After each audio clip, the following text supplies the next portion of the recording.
Hey everybody. I wasn't expecting to be in the stables, but then again I wasn't expecting it to be raining and hailing this afternoon. So here I am. If you hear what sounds like horses chomping on hay and grain, well, that's what it is. They're out there. I think a tiny corner of the window you can see the video. Well, yesterday the news came from the the laboratory, the diabetes center there in Pamplona, and it was good to get. It was the better of the three options, meaning I don't need to be injecting insulin every day. And so, of course, I was happy. First thing I did is went in and told Mimi, of course. And as I came up to the farmhouse to do the chores later, I sent out a note to our congregation, who've been following it very closely, obviously, in the last week or so. And I sent them a note, a broadcast text to all of them. And then right away I wrote a note to a young lady. Her name is Sarah. And after writing her the note, then I forwarded it to her parents as well. And I may throw a picture up there on the video with me, with her and her parents on this last Sunday. Because 3 years ago she was having a normal life with eating whatever she wanted, just like most of you eat whatever you want, basically. And then all of a sudden we heard she was in the hospital, in the emergency room, and everybody was praying for her. A week later she comes out, totally insulin dependent, having to inject insulin every day for the rest of her life. When we watched the family, such a tremendous attitude, tremendous example. And so I wrote her and I said, Sarah, you can see what the results are. Of the three, they're the ones that I would have hoped for. But I want you to know that if God had chosen the other for me, and I would have needed the insulin every day, as in by injection, I said I would have been honored to be placed by God right beside you, having to walk the road of diabetes that way every day. And I want to thank you for your testimony and your attitude, and of course your parents as well. And I love you, and I'm so proud of the way y'all have responded to what God brought into your life. And so I texted her immediately. I heard from all three of them, just obviously thanking me. But I just thought it was an appropriate thing to do, because you never know. We have expectations always right in front of us. We live with our expectations right in front of our noses. And I want to talk a few minutes about that, because many times we manage our expectations poorly. We set them poorly. I remember as our kids went off to college, each one of them got a little fatherly lecture, and they can tell you everything about it because they've heard it not only on those occasions but on others. And I would give them a chat about expectations, what to expect, what not to expect, how to build your expectations, how to create them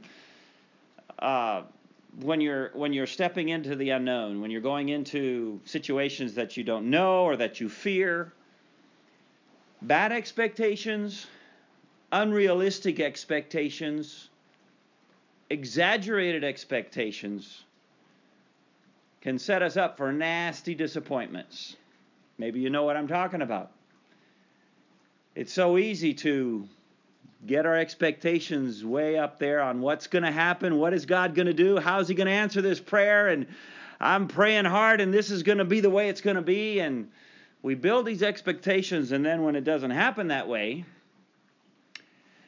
it affects our face, it affects our attitude, it affects our tone of voice, it affects our testimony, because things didn't work out the way we thought they would. The Lord didn't do things the way we thought he should. Now, it's one thing to have preferences and desires, and many of you were so kind in texting and writing me and even sending audios about praying for that option 3, and I appreciate that, and that's what he gave me. And that's what our preferences were. But expectations, I didn't know, and I with the Lord's help, decided ahead of time that before I knew, I was going to thank Him for whatever it was. Because that's the example I want to set. That's the way I want to live.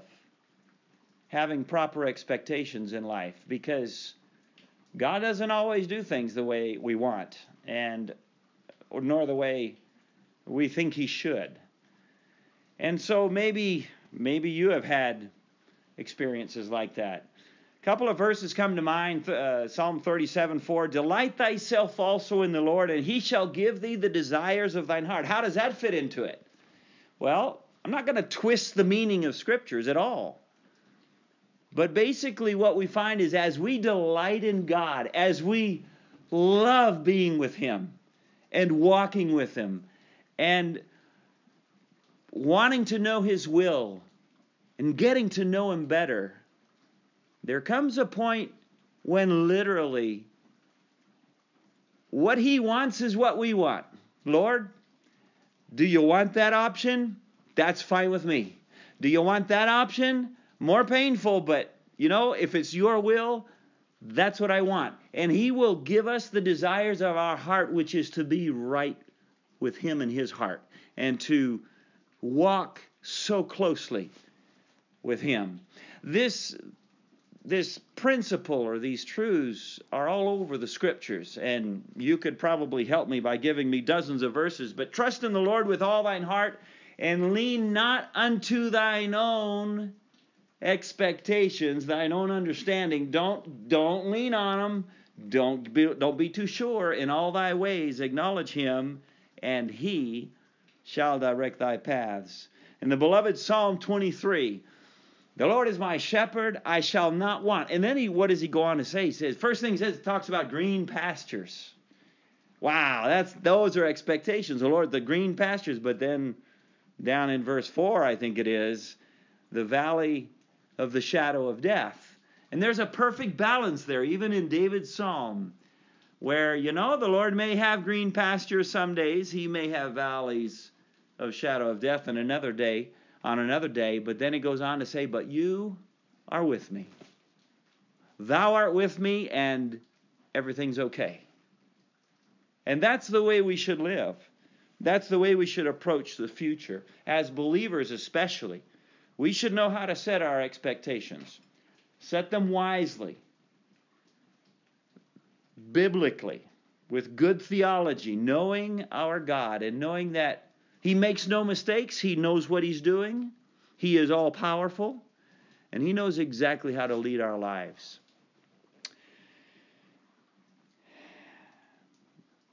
I think the world around us needs to see that. They need to see that we are wise in how we expect life to come at us. And when it doesn't come as we expected or as we hoped or wished, that we're still able to look up into God's face and say, Lord, whatever you want, that's what I want. Thank you so much for giving me the best. And so may God help us as we set our expectations, as we walk into the future, and He puts on our plate what He wants us to have. So God bless you. I trust it's a blessing, a challenge, and see you next time. Goodbye.